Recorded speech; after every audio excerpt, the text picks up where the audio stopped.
मकर राशि के जात को एक महत्वपूर्ण कमेंट हमारे जो दूसरा चैनल है JR एस्ट्रोलॉजी 12 जॉर्डेक्स, उसके एक वीडियो पर आया है जिसमें कमेंट ये किया है कि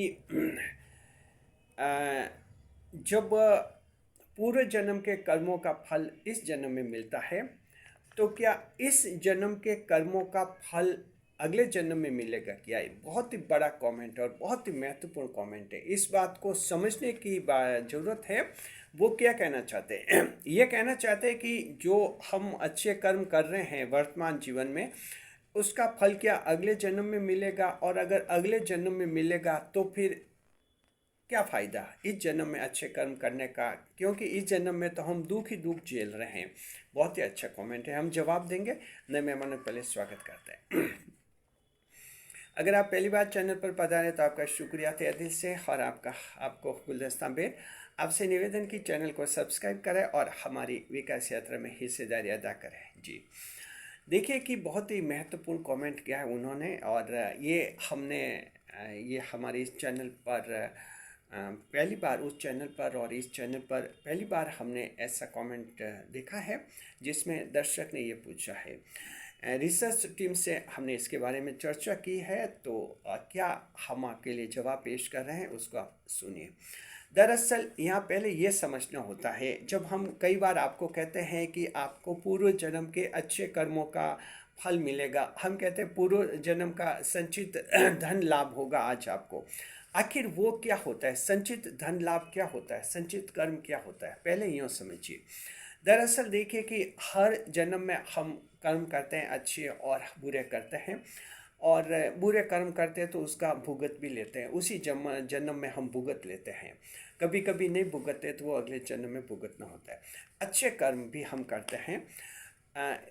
मान लीजिए पूर्व जन्म में आपने अच्छे कर्म किए। अब यहाँ दो लोगों का हम एग्जाम्पल देते हैं। एक ऐसा व्यक्ति पूर्व जन्म में, जिसने पूर्व जन्म में बहुत ही चंदा दान वगैरह दिया, धन का दान किया, उसने धन का दान किया तो उसके वो संचित धन हो गया। लेकिन वो उस समाज सेवक है तो उसने वो धन का दान करते गया। समाज सेवक है, समाज सेवा में उसकी रुचि थी और उसका कोई काम नहीं था, और उसके जीवन का अंत हो गया। फिर उसका अगले जन्म हुआ। अगले जन्म में उसको वो संचित धन का लाभ मिलेगा। क्यों मिलेगा?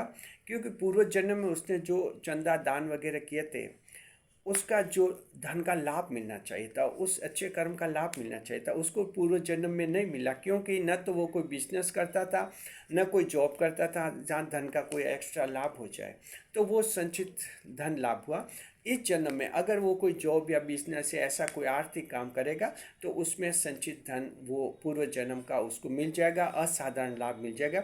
इसलिए कभी कभी हम देखते हैं कि कोई व्यक्ति है, एक जने ने एक छोटी दुकान शुरू की और कुछ ही दिनों में वो बहुत बड़ी दुकान बन गई। क्योंकि पूर्व जन्म के संचित धन कहीं बचा हुआ था, वो उसको मिल गया, बिजनेस में अचानक लाभ हो गया। और कभी कभी देखते हैं कि एक छोटी दुकान 10 साल तक वैसी वैसी छोटी दुकान ही रहती है। तो ये फर्क होता है। तो ये पहला एग्जाम्पल है जिसमें अच्छे कर्म किए थे, धन का दान किया था, लेकिन उसको उस जन्म में फल नहीं मिला क्योंकि जॉब बिजनेस नहीं करता था। अब दूसरा एग्जाम्पल देते हैं। दूसरा एग्जाम्पल एक ऐसे व्यक्ति का है जिसने उसने भी पूर्व जन्म में धन दान किया था, चंदा धार्मिक दान दिया था, लेकिन वो खुद बिजनेसमैन था, व्यापारी था। तो इसका क्या मतलब हुआ? उसने चंदा दान वगैरह दिया था, खुद बिजनेसमैन था, तो उसके व्यापार में उसका लाभ होता गया, बिजनेस बढ़ता गया, उसको धन का लाभ मिलता गया। यानी उस कर्म का फल उसको उसी जन्म में मिल गया क्योंकि जॉब बिजनेस वो करता था। तो वो धन चंदा दान दिया था, वो उसका संचित लाभ नहीं माना जाएगा, संचित कुछ भी नहीं बचा है, उस जन्म में मिल गया उसको। तो अब आप समझ गए, जब हम कहते हैं संचित धन का लाभ मिलेगा तो पूर्व जन्म में आपका वो संचित धन होता है जिसका लाभ आप उस समय नहीं उठा पाए थे किसी कारणवश। वो आपका धन जमा है, वो इस जन्म में मिलता है। जी, इसे आप अच्छी तरह से समझ लीजिए। ये प्री बर्थ थ्योरी के आधार पर हम आपको बता रहे हैं। अब देखिए दूसरी बात ये होती है, कमेंट ये क्या है, कमेंट ने क्या कि जो क्या हम अच्छे कर्म करते हैं इनका फ़ायदा भी क्या हमें अगले जन्म में मिलेगा क्या। तो हम ये कहना चाहते हैं कि देखिए आप अच्छे कर्म करते हैं, और सभी व्यक्ति इस जन्म में भी अच्छा कर्म करने का प्रयास करता है और अच्छे कर्म करते भी हैं। अगर आपने अच्छे कर्म किए हैं और उन अच्छे कर्मों का फल आपको इस जन्म में मिल जाता है, तो समझिए कि वो फल फिर अगले जन्म में आपको नहीं मिलेगा, क्योंकि संचित नहीं रहेगा, वो फल आपको इसी में मिल जाएगा। जैसे आप बहुत ही मेहनत कर रहे हैं, अच्छी मेहनत कर रहे हैं, अच्छे पढ़ाई लिखाई कर रहे हैं, उसका फ़ायदा आपको इस जन्म में मिल जाता है, आपको कोई अच्छी सरकारी नौकरी लग जाती है। जितनी मेहनत कर रहे हैं उतना आपको कर्म का फल मिल जाता है। अगर आपको यहीं पर हो गया, बहुत अच्छी मेहनत की और जो हैं सरकारी नौकरी की तैयारी की, पढ़ाई अच्छी की और आपको सरकारी नौकरी मिल गई, तो वो मेहनत यहाँ काम आ गई आपके। मान लीजिए कि कोई ऐसा कारण है किसी के लिए, एक एग्जांपल देते हैं, वैवाहिक जीवन। वैवाहिक जीवन में ऐसा है, मान लीजिए एक व्यक्ति है जिसकी जन्म कुंडली में वैवाहिक सुख लिखा हुआ है, शुक्र गुरु मजबूत होते हैं, तब माना जाता है कि जीवन में वैवाहिक सुख खूब मिलेगा इनको। लेकिन साथ में जो है एक ऐसा ग्रह जो 12वें भाव में बैठकर उसके पुलिस केस और जेल के योग भी बनाता है। ध्यान से समझिए, पुलिस और जेल के योग भी बनाता है, ऐसी एक जन्म कुंडली है। तो देखिए, जन्म कुंडली में अच्छे योग हैं वो भी असर करते हैं, बुरे योग हैं वो भी असर करते हैं, सारे ये असर करते हैं, उसी से जीवन संचालित होता है।